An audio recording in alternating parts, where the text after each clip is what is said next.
Viewers फिर दोबारा तुहाडा स्वागत है प्रोग्राम सच्चो सच विच जी। डॉक्टर साहब साडी अगली ईमेल रोला मैजूरी स्टेट तो वीर गुरजोत सिंह जी दी है। ये लिखते हैं प्यारे डॉक्टर साहब तुसी अपने शो राਹੀਂ बहुत ही मार के खेस काम कर रहे हो। मैं ईमेल ਨੂੰ ਸੰਖੇਪ ਰੱਖਦਿਆਂ ਤੁਹਾਡੇ ਤੋਂ ਇੱਕ ਸਵਾਲ ਪੁੱਛਣਾ ਚਾਹੁੰਦਾ ਹਾਂ।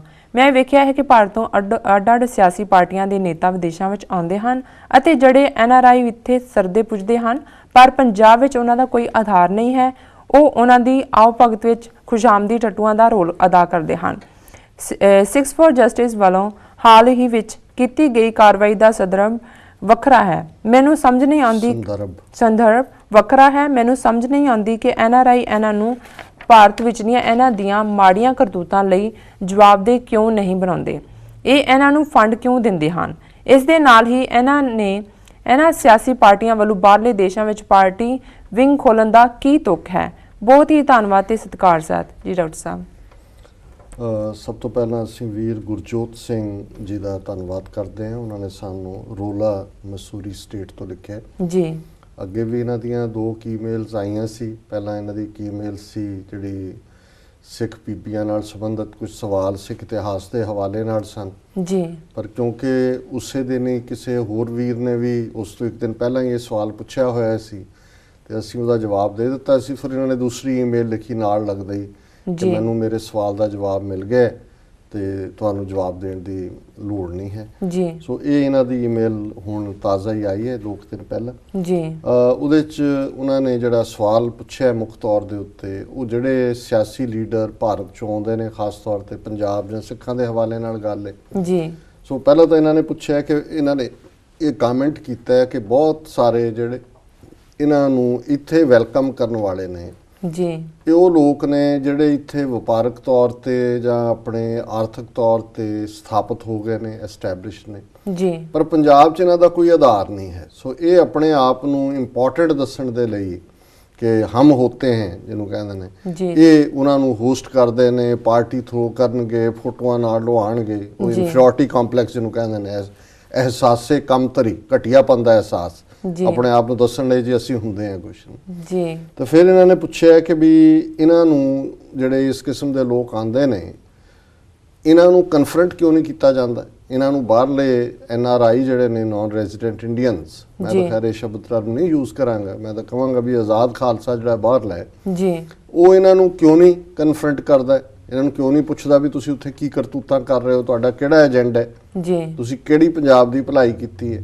ਤਾਂ ਫਿਰ ਉਹਨਾਂ ਨੇ ਨਾਲ ਹੀ ਪੁੱਛਿਆ ਕਿ ਵੀ ਇਹ ਜਿਹੜੇ ਬਾਹਰ ਪਾਰਟੀ ਵਿੰਗ ਨੇ ਸਿਆਸੀ ਪਾਰਟੀਆਂ ਦੇ, ਬਾਹਰ ਕੀ ਕਰਦੇ ਨੇ ਜੀ, ਇਹਨਾਂ ਨੇ ਕੋਈ ਚੋਣਾਂ ਲੜਨੀ ਹੈ ਬਾਹਰ ਜੀ ਜੀ। ਹੁਣ ਇਹ ਬੜਾ ਕਿਉਂਕਿ ਇਹਦੀ ਟਾਈਮਿੰਗ ਬੜੀ ਦਿਲਚਸਪ ਹੈ। ਅਜੇ 2-3 ਦਿਨ ਪਹਿਲਾਂ ਹੀ ਜਿਹੜੀ ਚਰਚਾ ਕਾਫੀ ਰੇਡੀਓ ਵੇਵਸ ਤੇ ਜਾਂ ਪ੍ਰਿੰਟ ਮੀਡੀਆ 'ਚ ਆਈ ਟੋਰਾਂਟੋ ਦੇ ਹਵਾਲੇ ਨਾਲ ਜੀ, ਅਕਾਲੀਆਂ ਨੇ ਉੱਥੇ ਜਿਹੜੀ ਆਪਣੀ ਇੱਕ ਐਲਾਨ ਕੀਤਾ ਹੋਇਆ ਸੀ ਜੀ ਕਿ ਅਸੀਂ ਆਪਣੀ ਪੋਲੀਟੀਕਲ ਕਾਨਫਰੰਸ ਕਰ ਰਹੇ ਹਾਂ ਔਰ 2-3 ਮਿਨਿਸਟਰਾਂ ਦੇ ਨਾਂ ਸੀ ਉਹ ਆਉਣਗੇ। ਇੱਕ ਪਾਰਟੀ ਐਡਵਾਂਸ ਭੇਜੀ ਹੋਈ ਸੀ, ਹਾਲਾਂਕਿ ਉਹ ਇੱਕ ਸਪੋਰਟਸ ਕੋਈ ਕਬੱਡੀ ਵਾਲਿਆਂ ਦਾ ਨਿੱਜੀ ਫੰਕਸ਼ਨ ਸੀ ਤੇ ਉਸ ਨੂੰ ਉਹਨਾਂ ਨੇ ਇਵੇਂ ਦੱਸਣ ਦਾ ਯਤਨ ਕੀਤਾ ਹੈ ਕਿ ਜੀ ਅਸੀਂ ਕਾਨਫਰੰਸ ਕਰ ਰਹੇ ਹਾਂ। ਤਾਂ ਉਹਨਾਂ ਨੂੰ ਵੀ ਲੱਗਾ ਕਿ ਜੀ ਚਲੋ ਬੱਲੇ ਬੱਲੇ ਹੋਏਗੀ ਜੀ।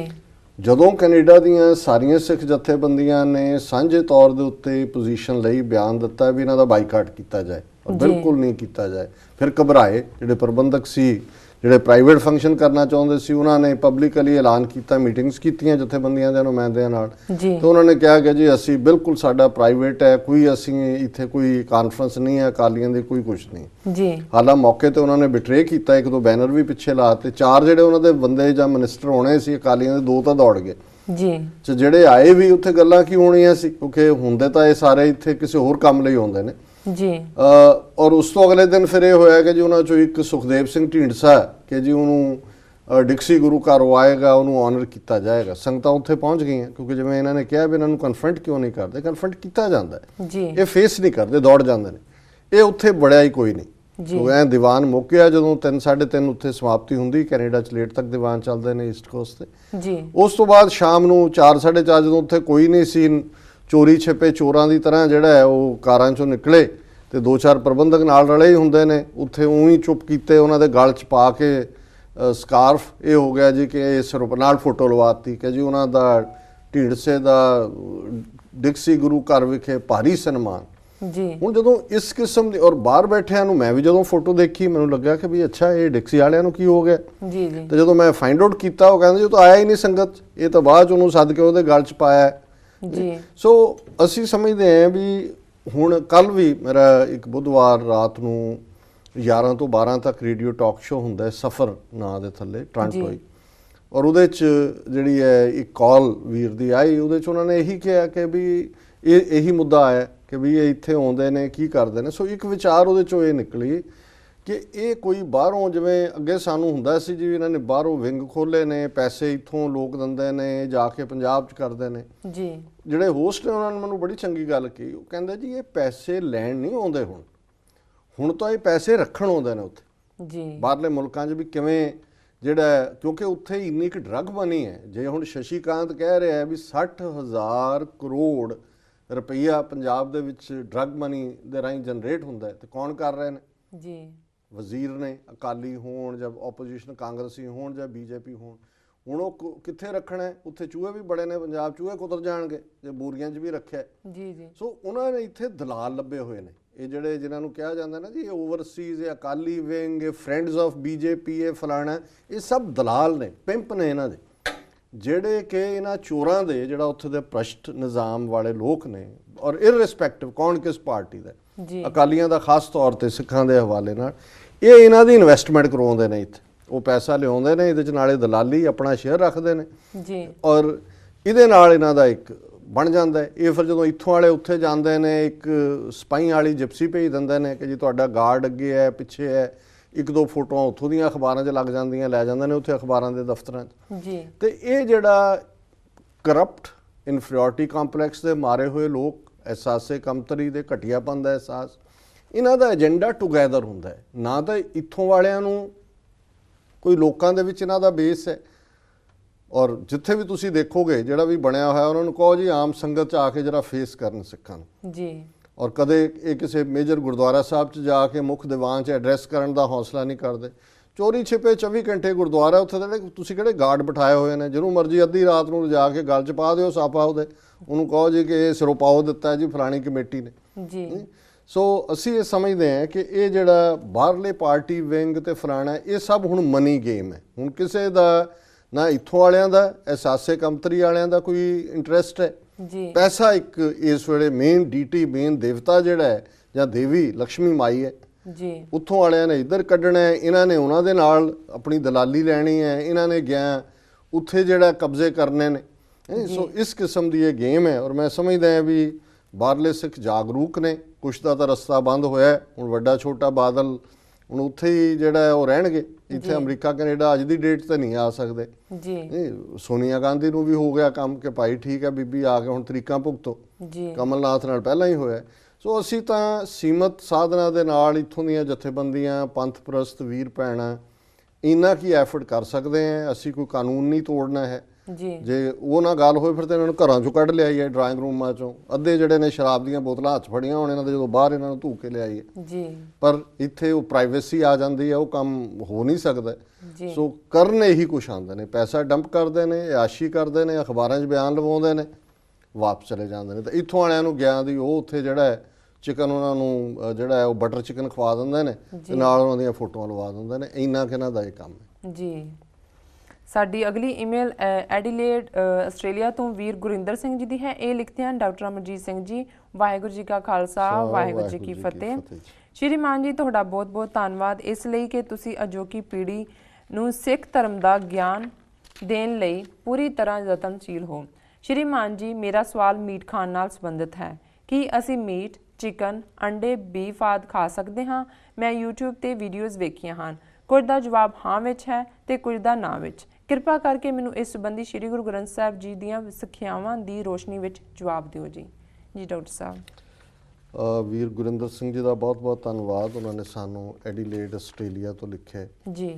ਅਸੀਂ ਬਹੁਤ ਵਾਰ ਇਹ ਕਹਿ ਚੁੱਕੇ ਹਾਂ ਕਿ ਇਹ ਜਿਹੜੇ ਮੁੱਦੇ ਧਾਰਮਿਕ ਖਾਸ ਤੌਰ ਤੇ ਇਸ ਕਿਸਮ ਦੇ ਸਵਾਲ ਨੇ, ਇਹਨਾਂ ਦੇ ਜਵਾਬ ਲਈ ਸਿੱਖ ਰਹਿਤ ਮਰਿਆਦਾ ਸਾਡਾ ਡਾਕੂਮੈਂਟ ਹੈ ਜੀ, ਉਹ ਅਵੇਲੇਬਲ ਹੈ। ਤੁਸੀਂ ਨੈਟ ਤੇ ਜਾਓ, ਉਹਨੂੰ ਤੁਸੀਂ ਪੜ੍ਹ ਸਕਦੇ ਹੋ। ਜੀ ਇਦਾਂ ਦਾ ਇੱਕ ਸਵਾਲ ਸ਼ਾਇਦ ਯੋਗਰਾਜ ਚੌਹਾਨ ਜਾਂ ਯੁਵਰਾਜ ਚੌਹਾਨ ਨੇ ਪੁੱਛਿਆ ਸੀ 2-3 ਮਹੀਨੇ ਪਹਿਲਾਂ। ਜੀ ਜੀ ਮੈਂ ਬੜੇ ਵੇਰਵੇ ਸਹਿ ਜਵਾਬ ਦਿੱਤਾ। ਉਹਦੀ ਹਫ਼ਤਾ ਕੁ ਪਹਿਲਾਂ ਫਿਰ ਈਮੇਲ ਆਈ ਹੋਈ ਸੀ, you didn't answer my question, what you said means nothing to me, this is none of my business, answer my question। ਜੀ ਉਹ ਭਾਈ ਅਸੀਂ ਤੁਹਾਡੀ ਤਨਖਾਹ ਦੇ ਉੱਤੇ ਬੈਠੇ ਹੋਏ ਹਾਂ ਕਿ ਵੀ ਤੁਸੀਂ ਸਾਡੀ ਨੌਕਰੀ ਡਿਸਮਿਸ ਕਰ ਦਿਓਗੇ। ਜੀ ਜਦੋਂ ਅਸੀਂ ਇਹ ਗੱਲ ਬੜੀ ਜਿਹੜੀ ਨਿਮਰਤਾ ਦੇ ਨਾਲ ਕਹਿੰਦੇ ਹਾਂ ਕਿ ਵੀ ਸਾਡੇ ਸਾਹਮਣੇ ਕੌਮ ਦੀ ਆਜ਼ਾਦੀ, ਕੌਮ ਦੇ ਗਲ 'ਚ ਪਏ ਗੁਲਾਮੀ ਦੇ ਸੰਗਲ ਔਰ ਦੂਸਰੇ ਅਹਿਮ ਮੁੱਦੇ ਨੇ ਜਿਨ੍ਹਾਂ ਦੇ ਉੱਤੇ ਅਸੀਂ ਫੋਕਸ ਕਰਨਾ ਚਾਹੁੰਦੇ। ਜੀ ਬਾਕੀ ਤੁਸੀਂ ਖਾਣਾ ਕੀ ਹੈ, ਤੁਹਾਡਾ ਪਹਿਰਾਵਾ ਕੀ ਹੈ, ਤੁਹਾਡੀ ਜੀਵਨ ਸ਼ੈਲੀ ਕੀ ਹੈ, ਤੁਸੀਂ ਕਾਰੋਬਾਰ ਕੀ ਕਰਨਾ ਹੈ, ਕੰਮ ਕੀ ਕਰਨਾ ਹੈ, ਉਹਦੇ 'ਚ ਸਿੱਖੀ ਵੈਲਿਊਜ਼ ਕੀ ਨੇ, ਉਹਨਾਂ ਸਭ ਦਾ ਆਨਸਰ ਜਿਹੜਾ ਹੈ ਸਿੱਖ ਰਹਿਤ ਮਰਿਆਦਾ ਦੇ ਵਿੱਚ ਸਪਸ਼ਟਤਾ ਦੇ ਨਾਲ ਦਿੱਤਾ ਹੋਇਆ ਹੈ। ਜੀ ਉਹ ਪੰਜਾਬੀ 'ਚ ਪੜ੍ਹ ਲਓ, ਅੰਗਰੇਜ਼ੀ ਵਿੱਚ ਵੀ ਮਿਲ ਜਾਂਦੀ ਹੈ, ਉਸ ਨੂੰ ਵੀ ਪੜ੍ਹ ਲਓ। ਜੀ ਪਰ ਜੇ ਅਸੀਂ ਇਸ ਡਿਬੇਟ ਦੇ ਦੁਆਲੇ ਹੀ ਘੁੰਮਣਾ, ਕੋਈ ਇਹ ਜਾਂ ਤਾਂ ਉਹ ਸਾਡੇ ਤੋਂ ਇਹ ਐਕਸਪੈਕਟ ਕਰਦੇ ਨੇ ਵੀ ਅਸੀਂ ਕਿਸੇ ਮੁੱਲਾਂ ਦੀ ਤਰ੍ਹਾਂ ਇਹ ਫਤਵਾ ਦੇ ਦਈਏ ਕਿ ਜੀ ਜਿਹੜਾ ਖਾਣ ਵਾਲਾ ਉਹ ਕਾਫਰ ਹੈ ਜਾਂ ਜਿਹੜਾ ਨਹੀਂ ਖਾਂਦਾ ਉਹ ਅਸੀਂ ਫਤਵੇ ਨਹੀਂ ਦੇਣੇ, ਨਾ ਹੀ ਉਹ ਸਾਡਾ ਮਕਸਦ ਹੈ। ਜੀ ਜੀ ਨਾ ਹੀ ਅਸੀਂ ਉਹਨਾਂ ਇਸ਼ੂਜ਼ ਦੇ ਵਿੱਚ ਇਨਵੋਲਵ ਹੋਣਾ ਚਾਹੁੰਦੇ ਹਾਂ ਜਿਹੜੇ ਡਿਵਾਈਸਿਵ ਨੇ। ਪੰਥ ਨੇ ਇਹਨਾਂ ਸਾਰਿਆਂ ਦੇ ਉੱਤੇ ਵਿਚਾਰ ਕੀਤੀ, ਡਾਈਟ ਦੇ ਮਾਮਲੇ 'ਚ ਵੀ, ਔਰ ਉਹਨਾਂ ਨੇ ਸਿੱਖ ਰਹਿਤ ਮਰਿਆਦਾ 'ਚ ਦਿੱਤਾ ਹੋਇਆ। ਸੋ ਮੈਂ ਜਿੱਥੇ ਇਹਨਾਂ ਦਾ ਵੀਰ ਜੀ ਦਾ ਧੰਨਵਾਦ ਕਰਦਾ ਕਿ ਉਹਨਾਂ ਨੇ ਬੜੀ ਪੋਲਾਈਟਲੀ ਲਿਖਿਆ। ਜੀ ਲੇਕਿਨ ਮੈਂ ਸਮਝਦਾ ਹਾਂ ਵੀ ਸਿੱਖ ਰਹਿਤ ਮਰਿਆਦਾ, ਕਿਉਂਕਿ ਅਸੀਂ ਪ੍ਰੋਗਰਾਮ ਦੇ ਜਦੋਂ ਸ਼ੁਰੂ ਹੀ ਕੀਤਾ ਹੈ ਦਸੰਬਰ 'ਚ, ਜੀ ਇਹ ਗੱਲ ਕਲੀਅਰ ਕੀਤੀ ਸੀ ਕਿ ਵੀ ਧਾਰਮਿਕ ਮੁੱਦਿਆਂ ਦੇ ਉੱਤੇ ਜਵਾਬ ਦੇਣ ਦੇ ਲਈ ਜਿਹੜਾ ਸਾਡੇ ਲਈ ਕਾਰਨਰ ਸਟੋਨ ਹੈ ਜਾਂ ਜਿਹੜਾ ਆਧਾਰ ਹੈ ਉਹ ਸਿੱਖ ਰਹਿਤ ਮਰਿਆਦਾ ਹੈ। ਜੀ ਜਿਹੜੀ ਪੰਥ ਨੇ 25-30 ਸਾਲ ਦੀ ਆਪਸੀ ਵਿਚਾਰ ਤੋਂ ਬਾਅਦ ਗੁਰੂ ਗ੍ਰੰਥ ਸਾਹਿਬ ਦੀਆਂ ਸਿੱਖਿਆਵਾਂ ਦੀ ਰੌਸ਼ਨੀ 'ਚ ਜਿਸ ਡਾਕੂਮੈਂਟ ਨੂੰ ਜਿਹੜਾ ਸਾਹਮਣੇ ਲਿਆਂਦਾ। ਜੀ ਬਾਕੀ ਸਿਆਸੀ ਤੌਰ ਤੇ ਵੀ ਅਸੀਂ ਕਦੇ ਇਹ ਕਲੇਮ ਨਹੀਂ ਕੀਤਾ ਵੀ ਸਾਡਾ ਹੀ ਵਾਹਦ ਨੁਕਤਾ ਨਿਗਾਹ ਹੈ ਜਿਹੜਾ ਕਿ ਬਿਲਕੁਲ ਠੀਕ ਹੈ। ਜੀ ਇਹ ਸਾਡੀ ਇੱਕ ਵਿਚਾਰ ਹੈ, ਅਸੀਂ ਇਸ ਨਾਲ ਇਨੀਸ਼ੀਏਟ ਕਰਦੇ ਹਾਂ। ਸੋ ਅਸੀਂ ਸਮਝਦੇ ਹਾਂ ਵੀ ਸਾਡੇ ਵੀਰ ਵੀ ਜਿਹੜੇ ਪ੍ਰੋਗਰਾਮ ਨੂੰ ਸੁਣਦੇ ਨੇ, ਦੇਖਦੇ ਨੇ, ਉਹ ਇਸ ਗੱਲ ਨੂੰ ਜਿਹੜਾ ਫੋਕਸ ਕਰਨ ਕਿ ਉਹਨਾਂ ਦੇ ਵਿੱਚ ਆਪਣੀ એનર્ਜੀ ਨਾ ਜ਼ਾਇਆ ਕੀਤੀ ਜਾਏ, ਜਿਨ੍ਹਾਂ ਬਾਰੇ ਆਲਰੇਡੀ ਕੋਈ ਨਾ ਕੋਈ ਪੋਜੀਸ਼ਨ ਜਿਹੜੀ ਹੈ ਸਿੱਖ ਰਹਿਤ ਮਰਿਆਦਾ 'ਚ ਲਈ ਹੋਈ ਹੈ। ਜੀ ਸਿਆਸੀ ਤੌਰ ਤੇ ਜਾਂ ਕਿਸ ਉਦਮ ਤੇ ਰਾਜ ਮਿਲੇ, ਸ਼ਤਰੂ ਤੇ ਸਭ ਹੋਵੇ ਮੀਤਾ, ਜੀ ਇਹ ਸਾਡਾ ਫੋਕਸ ਹੈ। ਸੋ ਵੀਰ ਗੁਰਿੰਦਰ ਸਿੰਘ ਜੀ ਦਾ ਬਹੁਤ ਬਹੁਤ ਧੰਨਵਾਦ। ਜੀ ਡਾਕਟਰ ਸਾਹਿਬ, ਇਸ ਦੇ ਨਾਲ ਲੈਣੇ ਆ ਇੱਕ ਬ੍ਰੇਕ। ਵਿਊਅਰਸ ਤੁਸੀਂ ਸਾਡੇ ਨਾਲ ਇਸ ਤਰ੍ਹਾਂ ਬਣੇ ਰਹੋ, ਮਿਲਦੇ ਆ ਇੱਕ ਛੋਟੇ ਬ੍ਰੇਕ ਤੋਂ ਬਾਅਦ।